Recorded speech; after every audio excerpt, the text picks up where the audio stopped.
Mesdames et messieurs, bonsoir, bonjour, ça dépend à l'heure dont vous tombez sur cette vidéo. Un grand merci à tous nos abonnés de partout qui ne cessent pas de montrer leur fidélité, de vous abonner, de partager le lien, et un grand merci à tous les amis de la diaspora, mais aussi de la République démocratique du Congo et en Afrique. Voilà, nous allons élaborer, analyser sur l'actualité politique de la République démocratique du Congo, mais je suis accompagné avec le vôtre Ndeko Serge Oyotoko Betanay, vraiment masolo yabai politique tout le bango lelo parce que les acquis na minuit remaniement et salemaki ba oyasika ba koti ba o bazalaki mususu batikali, mais après sur les réseaux sociaux et surtout aujourd'hui dans la ville ezolobama mingi.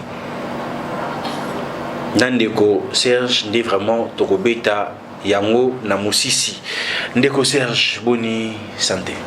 Voilà, merci, bonjour Ndeko Bems, merci, bonjour Nabandeko Nyonso bazali kolanda biso actuellement na kati ya chaîne na biso, ba hésiter te na ko s'abonner, na ko partager, surtout na ko aimer, ba commentaire na bino de bozo comment et zo sala biso pe malamu ezo pousser biso pe pour na ko améliorer vraiment msala na biso remaniement et sala ki lobby des sujets tokobeta lelo mukona lelo. J'espère que lelo mitune zali yayo mi anonde ezali yayo. Voilà, nous entrons directement dans notre vif des sujets. Félix Tshisekedi réaménage le gouvernement. Jean-Pierre Bemba est nommé vice-premier ministre à la défense. Vital Kamerhe vice-premier ministre à l'économie. Peter Kazadi à l'intérieur. Antipas Mboussa Nyamwissa est aussi nommé ministre d'État d'intégration nationale. Voilà. Comment on a mon mboka Jean-Pierre Bemba, Vital Kamerhe, parmi les ministres Warrior Yassama Lukonde. Voilà, merci beaucoup pour notre choix, pour notre confiance. Chef de l'État a payé les sous-sous. Toko bien bon pion majeur, joker. Il faut toujours regarder la scène du temps. Où en sommes-nous? C'est quelle année? Nous sommes dans l'année électorale. D'où tout le monde doit préparer son électorat. Toujours il y a parti politique, soit bit il y a parti politique pour conquérir le pouvoir. Le président Tshisekedi a déjà en 2018.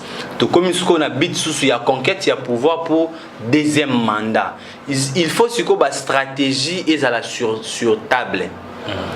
Entre autres, il y a Grand Katanga, créer bloc na bango, entre autres bandeko Moïse Katumbi et consort. Mais tu sais déjà que Sama Lukonde a outil déjà dans Grand Katanga, qui est le directeur du cabinet du président de la République, Guilhem Nyembo, a déjà dans Grand Katanga. Il faut maintenant associer d'autres provinces pour na quatre provinces tout, ils auront toujours na leader na bango.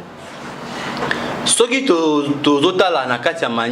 n'oubliez pas le deux pions majeurs au Kisami, histoire et Kosarate, Vital Kamerhe était élu parmi les 3 meilleurs candidats présidents de la République en 2011. Et Zalaki, Joseph Kabila, Etienne Tshisekedi est na troisième position et Zalaki Vital Kamerhe. Zalaki numéro 5, si je ne me trompe pas, il y a Rouge série parti en 2011 UNC.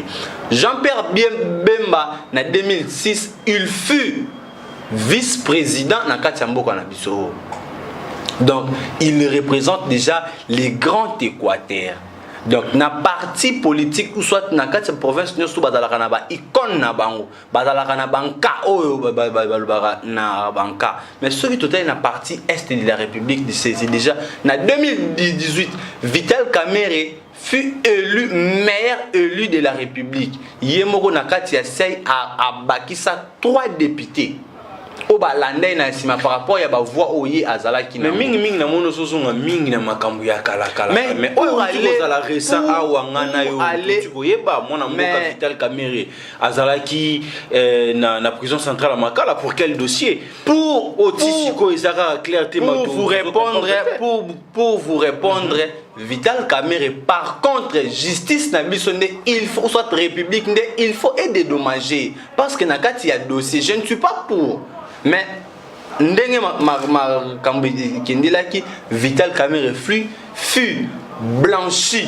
par la justice pour ba preuve et monanate asenga où sont les preuves ba preuve et monanate Vital Kamerhe abimana grâce présidentielle té azalaka blanchi na justice. Il ne faut pas confondre les choses. La grâce présidentielle, il fut branché par la justice. Dans un pays où les gens qui ont bonne foi, il aime la République, il aime travailler pour l'intérêt de la nation. Pour ceux qui étaient dans un pays où ils ont vraiment organisé, ou soit il peut porter la République démocratique du Congo plainte pour faire passer tant Mobimba sa crédibilité, sa personnalité. Il y a un lobby qui tant justice à côté il y avait rien. Selon la justice, je n'affirme pas parce que nangana yo tozala quitté. Selon la justice, Vital Kamerhe n'a pas volé. C'est pour cela il était blanchi, abîmé la liberté provisoire, mais il est blanchi par la justice. Et voilà la raison pour laquelle pour préparer les élections de 2023, nous sommes la jeunesse. Il faut qu'on comprenne un peu la chose. Voilà. Et on a l'obité, nazo éveillé juste bandeko oyo bazo landa biso bandeko bazo comprendre comprendre. Tous en a période électorale. Na période électorale, tout le monde cherche des alliés farouches pour les élections. Ceux qui toquent na toto chano grand bandundu. Tokuti Christophe Mbosso Kodia. Il est pour la République, pour les présidents actuels, Félix Tshisekedi. Toké na Nord Kivu, tokuta na Bahati Lukwebo. Azali pe parmi ba grand ngolo na kati ya Union sacrée. Il va aussi représenter les présidents de la République. Na Sud Kivu, tokuta na Vital Kamerhe. O azali pe kuna. Est-ce qu'on a Kasai lui-même le président de la République. Na Kinshasa ezali zone neutre, tout le monde les élections ce n'est pas Kinshasa. Tant que tokokini na ba Congo, tokokini na Équateur, tozomona ba Willy ba Konga, tozomona ba ministre ya nani Guy Ndomboyo baza pour déjà Félix Antoine Tshisekedi prépare déjà son électorat en 2023 pour qu'il n'y ait pas glissement ou soit baroki kosenga gouvernement et la transition le bakilobi pour la transition ezalate il faut tout même na fait accompli. La guerre à l'est de la République, la personne qui maîtrise un peu mieux notion ya armée Jean-Pierre Bemba Bemba sala étant que rebelle Jean-Pierre Bemba a tout banana maboka assez qu'on sache non Jean-Pierre Bemba a tout banana maboka c'est trop dur. Centrafrique ezaki na guerre Jean-Pierre Bemba azalaki na ba soldat nde biso to sengi secours na armée ougandaise il fallait déjà ba kota lelo ba ya ko bundela biso nde gouvernement ya Centrafrique et senga ba soldats ya Jean-Pierre Bemba comme des mercenaires na Centrafrique ba kenda rébellion té comme des mercenaires de ba soldats ba sali guerre mais asambi yango mais aussi Bemba a été rebelle dans ces pays. Bemba n'est pas été rebelle. Il avait une armée. Il avait une armée Oyo qui na 1+4 na 2006 Baba Sanganaki RCD Goma Jean-Pierre Bemba nani ndeko mosusu na bosani kombona Joseph Kabila na partage ya gâteau. C'est ce que le président de la République ne veut plus dans ces pays, et comment on a partage ya gâteau na ba gouvernement ya transition ou soit na ba gouvernement ya de transport na kati ya transition mututu a koluka a battre moninga pour que a gagner poste wana a gagner charge pour y atika la ko régner. Nazara na notion moko petit nazaki koloba mutu nyonso un bon chef alingaka a gouverner seul, alingaka a gouverner te na makele, a diriger te na makele, a régner te na makele. C'est pour cela moi na mboka fait en soit Tshisekedi a organisé consultation au abengi tout le peuple congolais baya na consultation abengi mutu nyonso aya na kati ya consultation pour que toyeba fai na biso ezali koteni na partage ya gâteau batali bon Jean-Pierre Bemba peut au moins assumer na domaine sécurité baba PC ministère ya défense.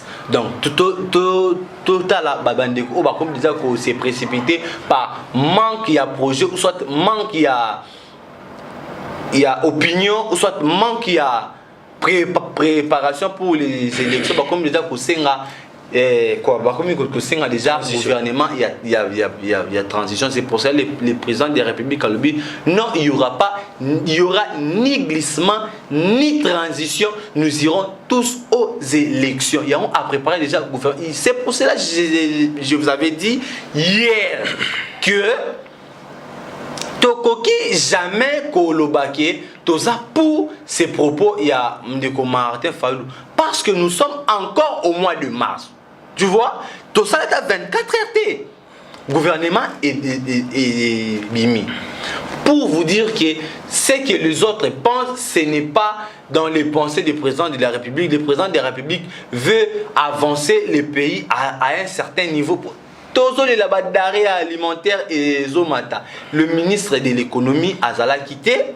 Tout le monde qui pesi ministre de l'économie mbongo akende ko somba biloko pour que peuple congolais alia na décembre qui ba soso ba poulet fat fala to kitana ba 2000 francs 1000 francs mais tout le monde qui a le sous-souté au entrepôt. Le ministre a été déchu na Sony accueilli Kovan d'ailleurs bâti ce que meneur de Chine. Le VK les pacificateurs Vital Kamerhe meneur de G na économie mais nazo ebisa a Gérard Finance pour ton information. Vital Kamerhe fut le directeur de na cabinet à président de la République. Vital Kamerhe fut le président de l'Assemblée nationale. Il maîtrise mieux la politique de ces pays. Jean-Pierre Bemba. Il n'y a pas d'autres personnes qui maîtrisent la politique de ces pays. Par rapport pour l'instant, par rapport à l'expérience, par rapport à l'expertise. Quand vous parlez de l'expérience, moi, l'expérience,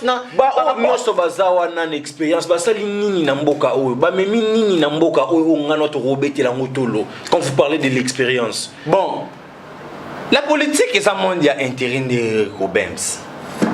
Politique est un monde intérieur. Pour l'instant, le président de la République a l'obligation de travailler avec ses frères. C'est comme si maman a pu c'est ça intérêt personnel, j'ai l'impression. Non, pas bah oui, parce que la population ne se retrouve pas. La population peut se retrouver. Il y a un les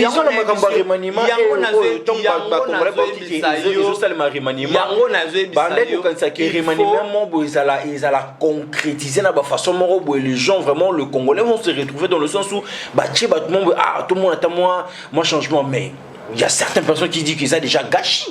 On va toujours vivre la même chose. Bon, ça gâché, et ça opinion na bango. Nous sommes dans la démocratie.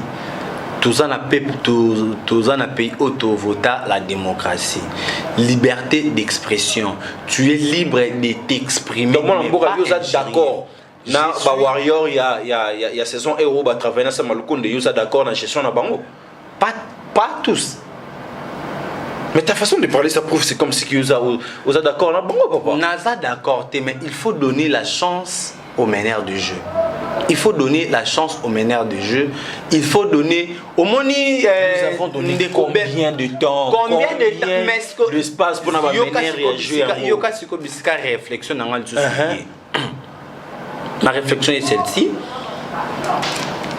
Ndeko Bems, tout à l'heure qui en 2018, le président de la République a remporté l'élection. UDPS était plus focus au président de la République. Parce que UDPS est là qui n'a opposition. Il ne comprenait pas la politique, mais pour que le gouvernement pour que le président de la République a dirigé bien, il faudrait Azalana majorité parlementaire. UDPS a été abîmé ça juste 9 députés. Si je ne me trompe pas, 4 ou 5 députés. UDPS y est mon parti présidentiel abîmé ça. Je ne me trompe pas, comment on a 13 députés. 13 députés comme Bangoto. IDPS a mis ça sénateur. Tu imagines? Mais Azali majoritaire dans l'Assemblée provinciale. Nous avons et comme ce qu'on a partagé, il y a gâteau bon. Tant qu'il n'y a pas, la constitution. La constitution n'a pas et le bibou. Parti majoritaire de arrosoir primature. Nous avons primature nani PPRD. Par rapport à coalition FCC Cash na partage ya gâteau balobité ndenge yo ozui primature biso normalement à la normalité des choses PPRD alingaka zwa président de l'Assemblée nationale alingaka zwa président ya Sénat alingaka zwa na ba vice président alingaka zwa tout na coaching ou soit na diplomatie à président de la République de IDPS a yékozwa poste selon partage ya gâteau ya coalition FCC Cash. De IDPS a yékozwa poste ya vice-premier président ya assemblée, premier vice-président plutôt ya assemblée nationale qui était Jean-Marc Kabound à Kabound. Et c'est là qui n'a mérite na bangote par rapport à partage. Mais jusqu'à présent, pour que le président de la République dirige bien, il faudrait que na élection en 2023 a constitué majorité parlementaire ya yemoko. Ndeko Bems, tu ne peux pas être dans une maison au tikaka sans fronté, ndeko mso tikaka sans franc en katanda, toi tu viens t'imposer. Et aussi mbate pour y arrosasu. Loi de l'offre et celle de la demande, il y a bon genre Mouto a pesaka. La main qui donne à toujours supérieure n'a pouvoir ya oyo à Zozo. C'est pour cela et causer biso tort. C'est pour ça que ça qui lobby na mam tout sur le IGF. Tôt ou tard, tokoya ko se rattraper na makambu. Oyo to subir lobby na belle. Ce qui te s'est préparé pour l'instant. Ce qui te s'est préparé pour que nous classe oya sika ou soit Assemblée nationale wana ba député wana ba longwa toko ça ba jeune leader comme des juniors benzo beaucoup moins ba koti pe na kati faut penser pendant que ba jeune bonzala na place parce que si c'était le cas on allait le voir même na remaniement. Mais c'est quoi on a lobby ezali ndeko Bems Badioko ezali temps. Le président de la République n'a pas le choix pour l'instant. Voir même na partage ya gâteau ba OK na constitution ba OK de vaille que bon yo na longo yo na tio ba ki na négociation. Ba ki na négociation. Et surtout qui na négociation on va toujours cause toujours na battre wana. Mais tokozala na bango te comment tant que la population n'est pas consciente na bagissement. Tozala bango te pourquoi? Tokozala ka na bango tokozala ka na bango soki tozui conscience te. C'est que pour population ba bon na circoncision na biso na circoncision na biso ya mon en bas na ko voter Kingandi.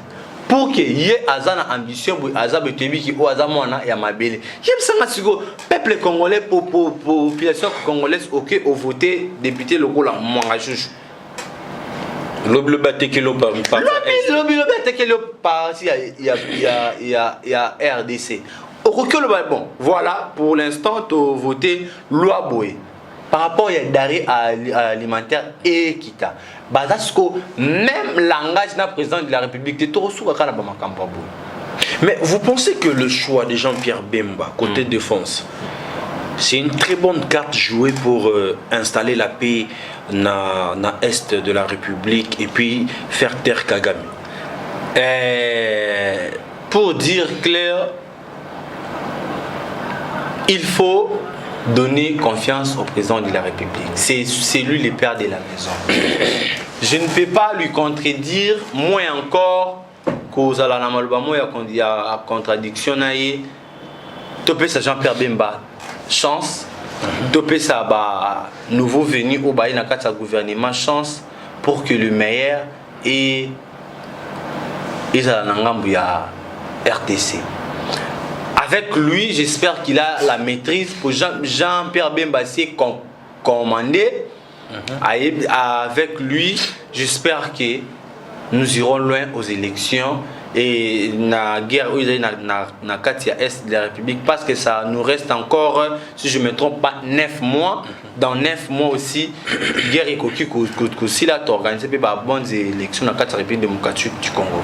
Le Congolais savent déjà que Jean-Pierre Bemba a toujours voulu aussi voir Joseph Kabila être devant Barou CPI, enfin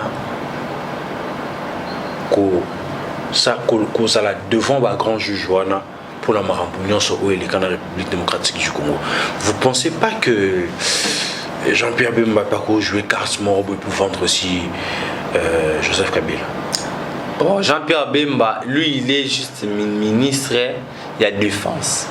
Mais là, c'est une opportunité au côté étant qu'il est ministre moins un. Et ça pratiquement un peu impossible parce que la constitution a biso est garantir le président de la République sortant, le go la Fachininga Zawana, ce qui a livré Kabila, selon la constitution, lui aussi peut tomber par rapport à des députés dans la carte de l'Assemblée nationale. Il y a une violation de la constitution.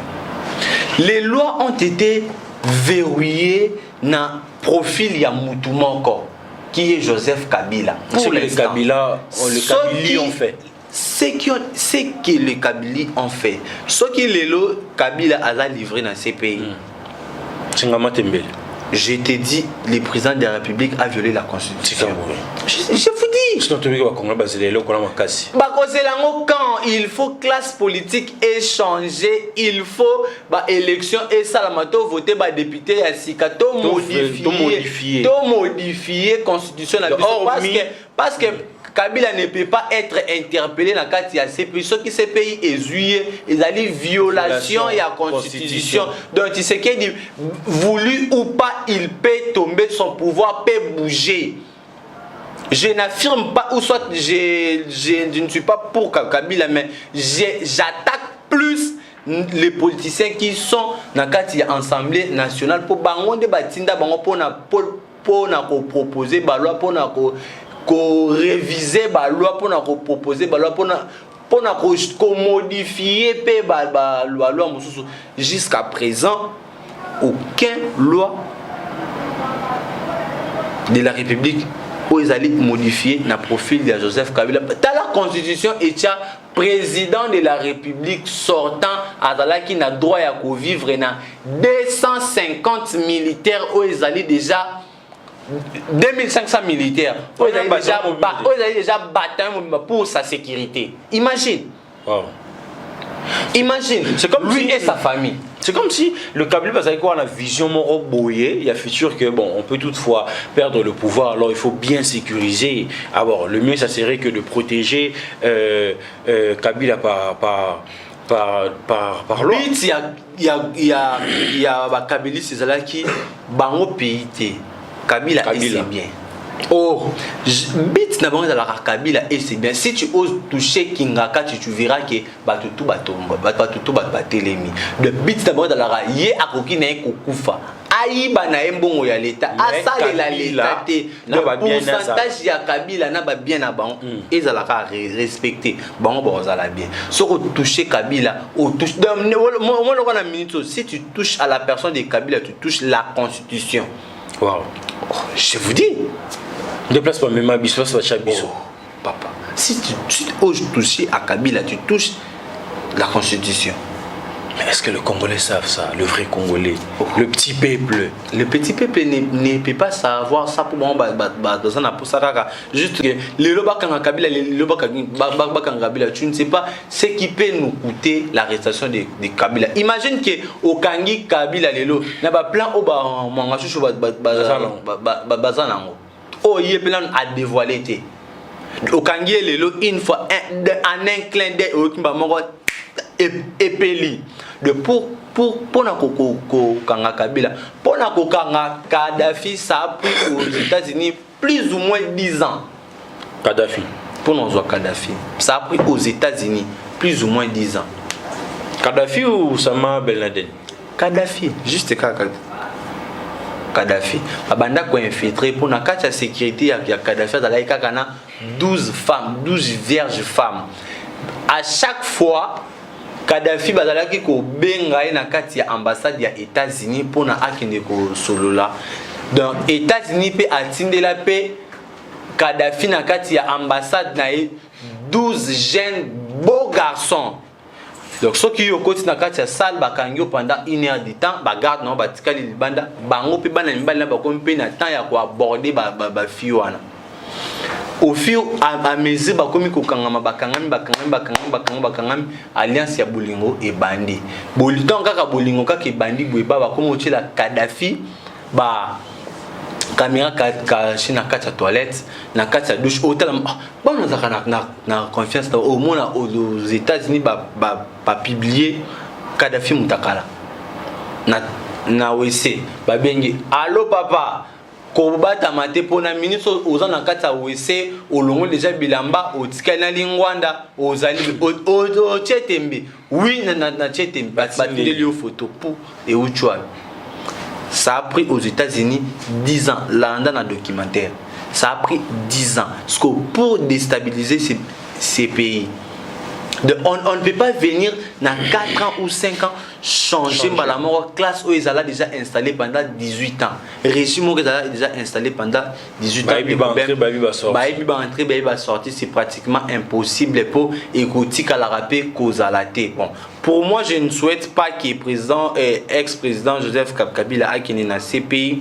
Pour moi, je souhaiterais que les changements dans la République démocratique du Congo. Juste des changements. Il faut que Kabila, il faut que ça le passé est déjà passé. Barozon Sabambo on a pignon tout est pour ça que Bokangi Pelelo et ADC Gozon en 2006. Tozalaka en 2023, on va toujours continuer. Tolanda vision un chef de l'État, Tolanda vraiment Mabongisiaza nango pour Namboka pour que le Congo puisse avancer. Voilà les amis, nous poursuivons cette émission. Nous allons prendre notre deuxième sujet. Jean-Claude Muyambo regrette d'avoir soutenu le président de la République Félix Tshisekedi. Nous devons avoir un très bon candidat pour 2023 et nous allons mettre Tshisekedi dehors, a dit-il, l'extrait de son point de presse. Bon. Par rapport à Jean-Claude Muyambo, bazaba vie oyo, bazaba tout le monde ya kolobate. J'ai dit pourquoi na kati République démocratique du Congo, ceux qui bakata ou soit un katangé a eu poste-été, babimangaka nous.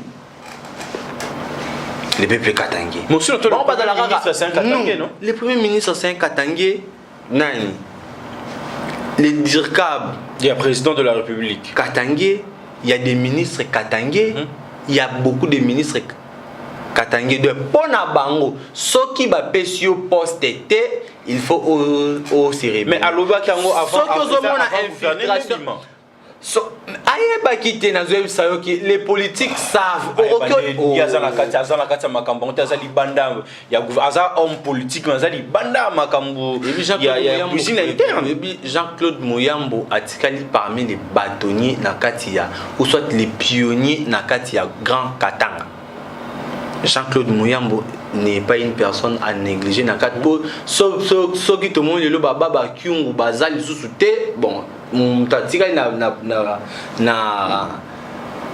leadership wana lelo to komona ba Jean-Claude Muyambo. Pourquoi dans la République démocratique du Congo, tout le monde a la conquête du pouvoir? Tu ne peux pas travailler pour la République libanda. Bon, bah ça pour ça travailler dans la République aux affaires. Pour être ils sont tous la cuisine interne. Ce qui est bon. Et ça ba proposition à Koeba. Ba koki ko surprendre au ministère au moins ils ala na transition. Bon, il y a des négociations na ba rebelle. Des rebelles, mon chef n'a pas proposé mbala moko mutume. Par exemple, il y a gâteau, il faut que tu aies CV, il faut balander la CV na yo, études faites, niveau d'études, casier judiciaire et consort, et puis annoncer. Ils ont raté surprise, surprendre on na TV, au vanda qui na robima, te batindaka. Batali profil te oyo te na place à oyo za débat te na place à bon oyo ndenga zui oyo beto tinda dans la PC à place bo oyo za par rapport il y a Muyambo ba déjà kazane na liste te oye baté ndeko bems oye ba c'est la vous pensez pas que Jean-Claude Muyambo c'était un grand envers le président de la République parce que les années passées incarcéré par le pouvoir de Joseph Kabila et tout gracieux par le président de la République et du coup tourner le dos comme ça? C'est pour cela, je vous dis, il faut changer la classe politique. Il faut papa au bas paiement. Bon, on a évité dans la République démocratique du Congo pour ceux qui pension ils allaient rater la politique. Pour ceux qui ba pension ils allaient ba muyambo baza batumon be faut ba pesa bango ba pension ba comment ba pensionner que Mbosso quand même ba comment ba pensionner politique par rapport ya nini azalaki na conquête ya pouvoir azalaki na conquête ya pouvoir Mbosso a se retrouvé place normalement ba Christophe Mbosso bazaki déjà ba pensionner politique donc ce qui azalaki que abimaki président ya Assemblée nationale je ne pense pas que na mandat ou alinga a postulé moi je ne pense pas. Non, moi je ne pense pas à la lire ou à lire les choses. Pour moi, à mon avis, tant on vit à Obima, Aïeba qui était qui est face à la président, il y a bureau d'âge. Aïeba était. Ils ont vu moi Abima qui y a deux Benjamin. Aminata Azalaki déjà. Aminata Azalaki déjà, il y a déjà la cadette. Deux Benjamin Moko na bossa na kombo nae. Mais